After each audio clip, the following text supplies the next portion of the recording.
c'est votre rendez-vous quotidien, chaque jour de la semaine sur Twitter à 7h35. C'est Bonjour PPC. Bonjour PPC, c'est une émission un peu particulière. C'est un podcast, il est en direct, il est enregistré avec vous tous chaque matin sur Twitter. Il est collaboratif. C'est le principe de cette diffusion réalisée à 7h35 chaque matin. Elle est en audio, c'est sur Twitter. Le contenu du jour, il est proposé la veille par les auditeurs. Vous avez choisi hier un sujet, on va le traiter ce matin, tous ensemble. Il est co-construit, c'est commenté, c'est enrichi, c'est débattu, c'est questionné chaque jour avec ceux qui sont là pendant le direct. Et puis, le replay reste sur Twitter. Et puis si vous aimez, écoutez ça avec un casque, tranquillement, sur vos principales plateformes de balado-diffusion. C'est disponible maintenant sur iTunes, sur Google Podcast et aussi sur Spotify. Voilà, le sujet du jour. Bonjour à vous tous qui venez d'arriver. La rédac room est dans la place, tout le monde est chaud. Bonjour à Monsieur Jagle. Bonjour à vous tous. Bonjour Tonia, bonjour Eva, Massio. Et voilà, JovHD. Céline et la Californie est dans la place. Les modérateurs sont en route. C'est parti. Le sujet du jour, il nous a été proposé hier, aux alentours de 7h50, par Gibril et Eva. C'était une co-construction. L'un a proposé un bout du sujet, l'autre a continué. Le thème du jour, les robots et la médecine. On en parle tout de suite. C'est ça, Bonjour PPC. Alors, j'ai ma première image qui m'est venue à l'esprit. C'est l'image d'un film. Dans Hunger Games, est-ce que vous vous rappelez de ce robot? C'était en 2013, de ce robot qui faisait le chirurgien. Je ne sais pas si vous vous rappelez de cette image du film. Si vous ne l'avez pas vue, allez faire un tour sur Google, allez regarder ces images ou sur YouTube pour regarder cet extrait. C'était assez surprenant. Laura nous signale, pour les robots dans la médecine, c'est un vaste sujet. Il faut segmenter. Il faudrait segmenter avec d'un côté les robots aidants, par exemple le fameux Roméo de chez Aldébaran, et les robots pilotés par les médecins du type chirurgie à distance. Puis il y a peut-être plein d'autres exemples qu'on va découvrir tous ensemble. Ça va être le sujet du jour. Bonjour Laura. Les robots et la médecine. Alors les domaines d'utilisation, c'est la chirurgie générale, la chirurgie cardio-thoracique, l'électrophysiologie, la gynécologie, la neurochirurgie, la radiologie et l'urologie. Waouh, de bon matin à 7h37, c'est chaud. En robotique médicale, on a 6 catégories. C'est Massio qui nous a signalé ça. Il y a la première catégorie, ce sont les robots thérapeutiques. La deuxième catégorie, ce sont les robots d'assistance chirurgicale. La troisième catégorie, ce sont les robots aides-soignants.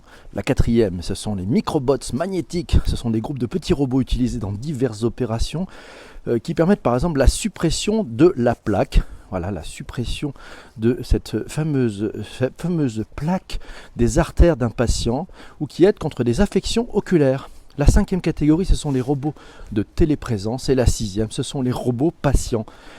Isabelle nous signale que contrairement à ce qu'on pourrait penser, ce n'est pas un sujet si nouveau puisque les applications robotiques dans le monde de la chirurgie ont déjà plus de 10 ans. Pas faux, merci Jean-Pierre Fourcade d'avoir partagé effectivement sur Twitter. Bon réflexe, n'hésitez pas à faire des retweets sur Twitter, ça permettra à amener plein de gens à connaître un petit peu ce sujet de Bonjour PPC.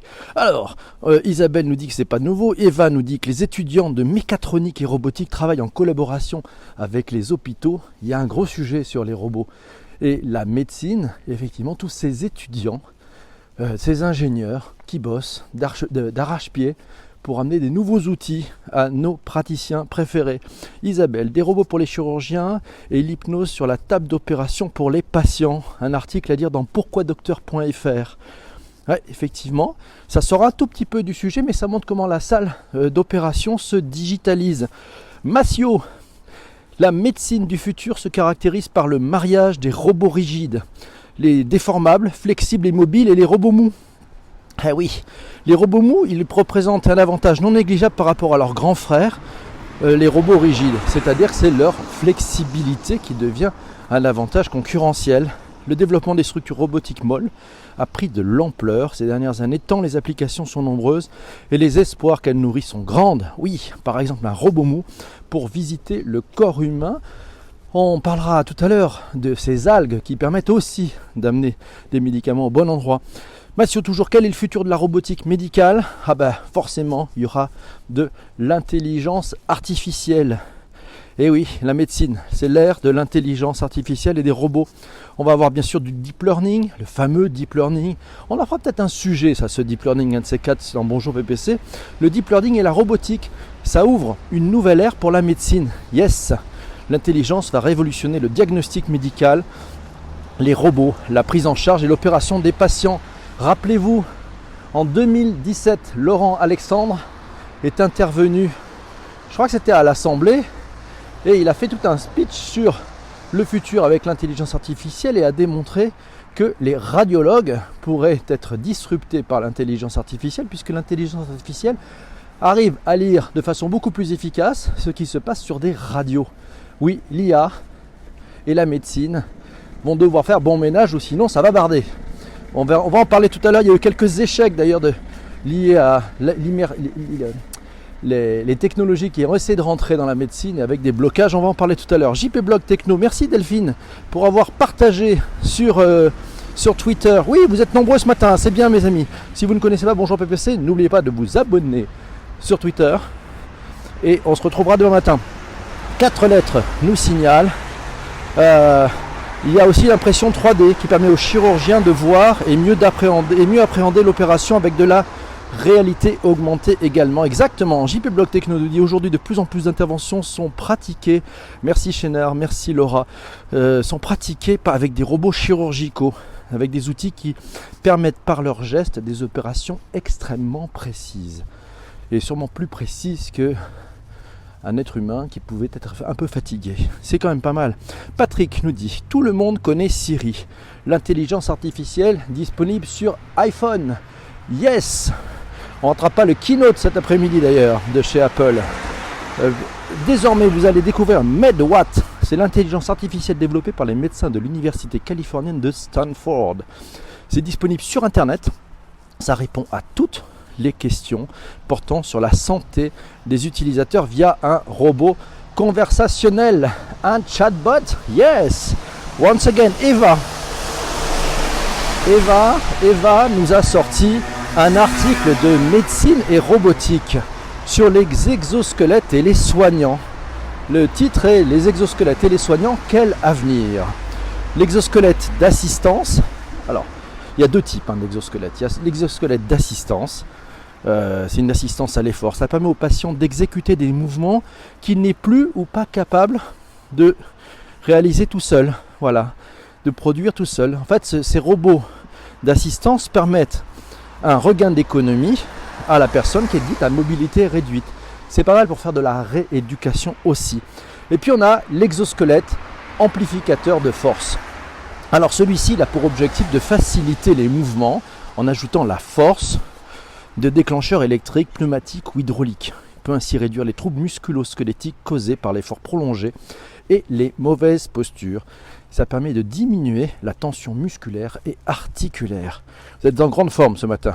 On peut faire des organes grâce aux imprimantes 3D, nous signale Chénard. Et oui, c'est exact. Bonjour Cécile qui vient de nous rejoindre. N'hésitez pas, par vos commentaires, à venir traiter du sujet qui s'appelle les robots et la médecine. On a besoin de tous vos commentaires, de vos points de vue, de vos expériences, de vos appréhensions aussi, les questions que cela vous pose. On en a quelques-unes aussi. Isabelle nous signale que à Grenoble, il y a un projet formidable qui travaille sur un projet d'exosquelette pour faire remarcher les tétraplégiques. Ça s'appelle Clinatech. D'ailleurs, la journaliste Hélène Chevalier, journaliste de France Inter, en a parlé dans son émission qui s'appelle C'est déjà demain. Clinetics, c'est un laboratoire unique en France qui explore la médecine de demain, où les ingénieurs et les médecins travaillent sur un système robotisé qui permet de refaire marcher des patients entièrement paralysés. Mon Dieu, que c'est magique! Regardez comme c'est magnifique. Vous imaginez pour ces personnes tétraplégiques, ils peuvent tout d'un coup remarcher. C'est pas mal aussi ça, les robots et la médecine. Ça permet de récupérer des personnes qui étaient totalement enfermées, peut-être dans leur corps. Jean-Emmanuel Santé Rosa nous signale Santé Rosa, c'est le robot high-tech de la société montpelliéraine MedTech. Alors cette société, elle était montpelliéraine Elle est devenue américaine en 2017. Elle s'est fait racheter. Et oui, on perd les cerveaux. Rosa, c'est un robot qui permet d'opérer le cerveau même à distance. La pépite, cette pépite montpelliéraine est devenue américaine. Jean-Pierre nous signale un robot chinois qui a réussi son concours de médecine. C'est le robot chinois Xiaoyai. Il est développé par le leader chinois de l'IA qui s'appelle iFlyTech, qui a obtenu son diplôme de médecine. Ce robot chinois a obtenu un diplôme de médecine. Preuve, s'il en était, que l'intelligence artificielle peut accumuler suffisamment de savoir-faire pour devenir un chirurgien licencié. Waouh! Qu'en pensez-vous? Ça vous fait froid dans le dos ou pas? Ou vous trouvez que c'est une formidable opportunité? Alors, monsieur le cordonnier dit, moi, si c'était moi, je robotise tout moins cher avec le temps. Waouh!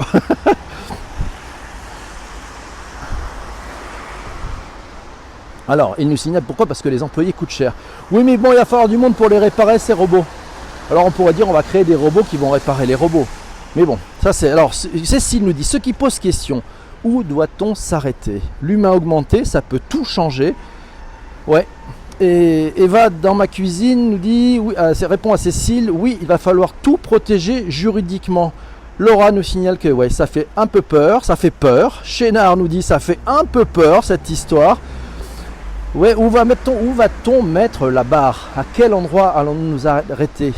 Sommes-nous bien en train de parler des logiques de cobot ou pas? Patrick nous signale, le premier robot chirurgical au monde, c'est le Heart Robot. Ça a été développé et utilisé pour la première fois à Vancouver en 1983.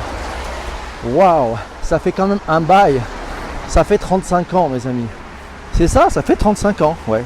Da Vinci, vous connaissez Da Vinci? Ah, c'est pas le Da Vinci Code. Da Vinci, c'est un robot assistant chirurgien. C'est un cobot, vous savez, un collaborative robot. Il a été utilisé pour la première fois en 1999. Alors, il marche comment? Il y a deux parties. Il y a une première partie qui est au-dessus du patient, qui va être opéré. Donc là, ça va au-dessus de lui, puis il y a des bras. Et donc, c'est équipé d'une caméra endoscopique et de 2 ou 3 bras manipulateurs. Ça dépend des modèles de Da Vinci. Et puis, il y a une deuxième partie. Cette deuxième partie, c'est une sorte de bureau qui est un peu plus loin que la table d'opération et sur laquelle le chirurgien peut s'installer dans un fauteuil. Il a 2 écrans qui lui permettent de voir en temps réel la vue en 3D de la caméra. Et donc, il va pouvoir piloter l'opération chirurgicale avec Da Vinci. Alors, il y a d'ailleurs, je vous conseille un très bon article des Échos qui titre le robot chirurgien Da Vinci, un succès à 65 milliards de dollars. 65 milliards de dollars. Ouh, Isabelle nous dit à garder en tête, le robot n'effectue pas les gestes du chirurgien à sa place, c'est bien le chirurgien qui dirige les bras du robot. On parlait d'un marché à 65 milliards de dollars, vous connaissez le coût de Da Vinci? Ça vaut entre 750 000 et 1,85 million d'euros selon les modèles. Et ça, ce sont les hôpitaux qui doivent acheter ça, prendre ça en charge. Donc vous imaginez toute la transformation, le financement qu'il faut mettre, le nombre d'opérations aussi pour se rembourser. C'est pas facile, c'est pas facile. Chénard nous dit par contre les avancées comme le plâtre 2.0 qui ont enlevé tous les problèmes de la V1, c'est déjà bien. Alors, Eva nous dit le robot et l'assistant, ne l'oublions pas, oui. On n'a plus les bruits des feuilles, mais des voitures ASMR, ça marche aussi. Alors, je sais pas. C'était le sujet d'hier, Jean-François, l'ASMR. C'était plutôt calme. On a essayé de faire quelque chose dans la zénitude. Là, on est en plein déambulation. Vous savez, ça s'appelle une balado-diffusion. Qui dit balado et diffusion dit on va faire un podcast en marchant. Et puis le plus drôle, c'est qu'on va le faire aussi en live, en direct, chaque matin, 7h35 sur Twitter. Alors, Moms Christine nous dit le problème, c'est qu'il n'y a pas d'école de robotique en France pour réparer les robots. Il y a peut-être un truc à monter. Et Laura nous dit du coup, il vaut mieux que la connexion fonctionne. 4 lettres nous dit il faut également former les chirurgiens. C'est un très bon point ça. La formation des praticiens, des chirurgiens, des médecins face à toutes ces avancées technologiques, à ces opportunités technologiques avec l'IA. Regardez, la Watch version 4 d'Apple envoie les données de votre cardiogramme qui est pris en temps réel sur votre montre, peut l'envoyer à votre médecin praticien. Ça ne marche pas encore en France, mais aux États-Unis c'est possible. Voilà, donc on va y arriver. Comment former les médecins pour appréhender ces informations, cette data, de devenir maître dans l'art d'une data visualisation, d'interpréter, de comprendre ces données. Ça pose aussi toute la question du modèle économique, comment facturer des prestations à distance. On n'est pas encore tout à fait prêt en France, ça va peut-être venir. Monsieur le Cordonnier nous dit, imagine un robot qui me fait le pain. Combien de recettes dans sa mémoire, n'y arrête de rien. Et pour les gâteaux, toutes les recettes mondiales, on dérive un tout petit peu du sujet. On va revenir sur les robots et la médecine. Allez, on revient sur Da Vinci. Il y en a, ça coûte entre 750 000 et 1,85 million d'euros. Il y en aurait 4500 en circulation dans le monde. Et 125 en France quand même. Isabelle nous dit, les chirurgiens qui opèrent avec l'assistance d'un robot ne veulent plus entendre parler d'opérer sans ce robot. Pourquoi? Parce que c'est plus précis, parce que la chirurgie est plus fine. Alors, est-ce une addiction ou est-ce qu'on est en train de réussir une vraie transformation digitale avec les principaux concernés qui s'approprient ces outils dans une logique de collaborative robot? Alors tiens, on va parler d'un échec. Il faut parler des échecs, ça permet d'apprendre. Je ne sais pas si vous connaissez Sedasys. SEDASYS, c'est le robot anesthésiste. Ça a été lancé par Johnson & Johnson. C'était il y a 3 ans. Voilà, donc en 2016 l'échec. Donc en 2013 ils l'ont lancé. Et selon la presse américaine, ce sont plutôt les anesthésistes américains qui ont tout fait pour bloquer l'expansion de ce robot, de peur de se voir disrupté. Donc vous savez, quand il y a des nouveautés, il y a 2 façons de réagir. Il y a ceux qui se couchent en travers de la route pour essayer de bloquer. Et puis il y a ceux qui continuent à courir pour essayer d'avancer. Là on voit bien qu'avec Da Vinci, il y a des chirurgiens qui décident d'avancer et qui profitent des opportunités. Et puis on voit que sur le coup des anesthésistes, ils se sont mis en travers de la route. Mais vous savez, ceux qui se couchent en travers de la route, il y a un principe très simple, généralement c'est ceux qui se font écraser. Voilà. Mais bon, c'est quand même la preuve de la résistance d'une corporation qui a eu raison de cette prouesse technologique. Isabelle, autre sujet pour aujourd'hui, la robotique de service. Alors la société BeWell Connect collabore par exemple avec Robotopy pour intégrer des services healthcare avec Pepper. Vous savez Pepper, le fameux robot d'Aldébaran dont on parlait tout à l'heure. Matthew, une équipe de chercheurs de l'université de Harvard a mis au point en 2016 un robot mou qui s'appelle Octobot. Et oui, il se présente sous la forme d'une pieuvre en 3D. Elle est totalement souple. Et puis la prouesse technologique réside dans l'absence de composants électroniques rigides. Débarrassé d'éléments rigides, l'architecture du robot devient souple. Et ça permet de faire plein de choses. JP Block, des robots comestibles pourraient bientôt travailler dans votre tube digestif. Oh berk, oh que berk, ça me plaît pas. Je sais pas si vous ça vous plaît. On parle ici de micro-robots comestibles capables de s'occuper de l'administration de médicaments et d'autres tâches dans le tube digestif. Oh là là, ça vous branche ou pas ça? C'est un peu chaud comme ça. Merci, bedtime pour Tonia. N'empêche que la distance, ça peut résoudre une partie de la désertification médicale. Oui, il y a bien des avancées et ça signifie que un chirurgien qui ne serait pas dans la salle d'opération pourrait dans quelques années opérer à distance totalement. C'est pas mal. C'est une bonne... Alors, Céline n'arrive pas à suivre, elle a un problème technique chez elle. Il faut être précis dans une opération chirurgicale. Il est 7h53, il va falloir trouver le sujet de demain. On continue, on a plein de choses. Il y a les robots blobs aussi. Voilà, ça c'est Patrick qui nous signale. C'est pas des animaux, c'est des espèces d'amas de pâte silicone qui gonflent et dégonflent à certains endroits pour se déplacer. On se met ça dans le corps et ça nous nettoie. Aurélien nous signale que ça affiche un peu la trouille. Je suis entièrement d'accord. Il va falloir qu'on fasse un petit saut psychologique avant d'accepter tous ces éléments dans notre corps. Une réflexion de Patrick sur la capacité d'apprentissage auprès de l'homme dans un premier temps, puis d'autres machines. Ça va forcément entraîner le cobot vers une autonomie presque totale, où l'interaction avec l'homme ne sera plus vraiment nécessaire. Dans quel monde allons-nous vivre en 2028? C'est dans 10 ans qu'on pourra se poser peut-être la question. Roméo et Pepper, c'est pas pareil. Bien sûr que c'est pas pareil. Roméo et Pepper, ce sont 2 choses différentes. Un robot 1000 pattes, transporteur de médicaments dans le corps de taille microscopique, c'est le petit nano-robot qui fait le boulot de l'intérieur. Le robot nous fait peur. Ça, c'est Monsieur Le Cordonnier qui dit « Je pense qu'aujourd'hui, le robot nous fait peur, mais l'homme s'habitue à tout. » Alors, outre-Atlantique, vous savez que plus de 80% des cas de cancer de prostate sont opérés à l'aide du robot Da Vinci. Toujours lui, avantage, opération moins invasive, récupération du patient plus rapide, cicatrice plus petite, voire invisible, complications, infections post-opératoires diminuées. C'est pas mal ça. Jean-Emmanuel, le robot est un instrument d'extrême précision. Alors, le sujet, ça va être forcément, finalement, la technologie, on voit qu'elle avance très très vite, elle nous amène plein de choses. Comment nous, patients, allons-nous réagir, comment les praticiens allons réagir. Et donc, c'est bien un ménage à 3, praticiens, patients et technologie. C'est pour moi ce sujet-là. Mais au Japon, ils sont déjà à cette époque, exact. C'est vrai. 7h54, mes amis, il vous reste 4 minutes pour trouver le sujet de demain, pour le proposer, pour le faire voter à la room. N'hésitez pas. C'est maintenant, ça se passe chaque matin à 7h35 chez Bonjour PPC. Vous pouvez aller choisir un sujet, le proposer à cette room. Et puis en attendant, on va faire un rôti. Si vous avez trouvé le sujet intéressant, vous mettez 5, ça veut dire que vous revenez demain. Et si vous avez perdu votre temps, vous êtes perdu par ici, vous mettez 1 et puis adieu. Voilà, on y va. Alors, télécharger son robot dans un robot. Waouh, 5. L'ennui. Ah, l'ennui, c'est pas mal l'ennui comme thème. Ça vous dit? Je ne sais pas si c'est très porteur, mais ça va être sympa. 5 pour demain, ils sont là. Diom Diom sera là. 4 lettres sera là. Massio sera là. Life 650 sera là. Eva propose les clones pour demain. Laura sera là, il y a beaucoup de digressions, donc robot et cuisine. Merci Chris. Oui, c'est vrai, robot et cuisine. Eh ben écoute, ça peut être pas mal comme sujet. Vous votez pour quoi, mes amis? Elle sera là. Bonjour Chris, elle est au Congo. C'est sympa ça. Elle a découvert Bonjour PPC la semaine dernière et depuis, elle est super fidèle. Merci. Alors, les sujets, on y va. Pourquoi vous votez?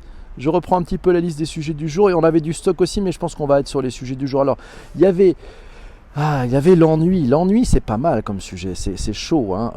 La low-tech, les low-tech nous proposent JP Blog. Qu'est-ce que vous voulez? Alors, on parle bien sûr de sujets liés à la transformation digitale, mais je pense que l'ennui, ça touche un sujet de transformation digitale aussi.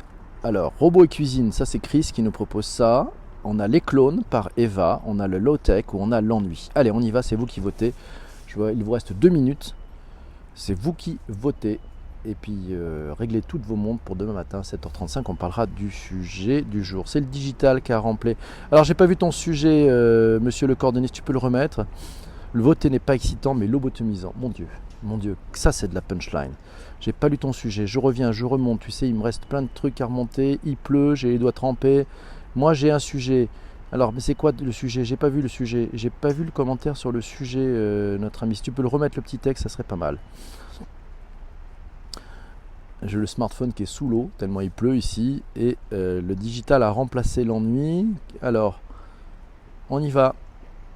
N'hésitez pas, votez. Il nous reste exactement 1 minute. Le chef de cabine, Jean-François Jagle, va signer l'appel pour les PNC, en leur disant qu'ils sont à la poste. À Bordeaux, il ne pleut pas. Je vous aime beaucoup, Laura. Bonne journée à Bordeaux.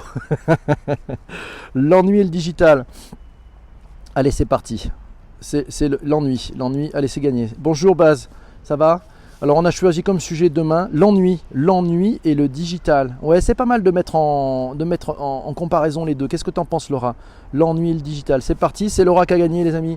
Le sujet du jour demain sera à 7h35, l'ennui et le digital. Il nous a été proposé aujourd'hui même et voté par vous tous, par Laura. Bravo Laura. Bon, ben c'est formidable. Ça vous a appris des trucs, vous êtes content aujourd'hui, vous étiez en forme. Accrochez vos ceintures, merci à vous tous. N'oubliez pas, cet après-midi, il y a Keynote chez Apple. Waouh. L'ennui à l'heure de l'info, ouais c'est pas mal. L'ennui et le digital, super sujet. Laura, pas mal, il va falloir qu'on bosse un petit peu avec la room. N'hésitez pas, c'est comme chaque jour de la semaine. Le sujet du jour, vous l'avez en tête. N'hésitez pas à m'envoyer par message privé vos inputs, vos points de vue, vos idées, votre revue de presse aussi. On met tout ça dans le grand pot commun. Chaque matin, on le partage.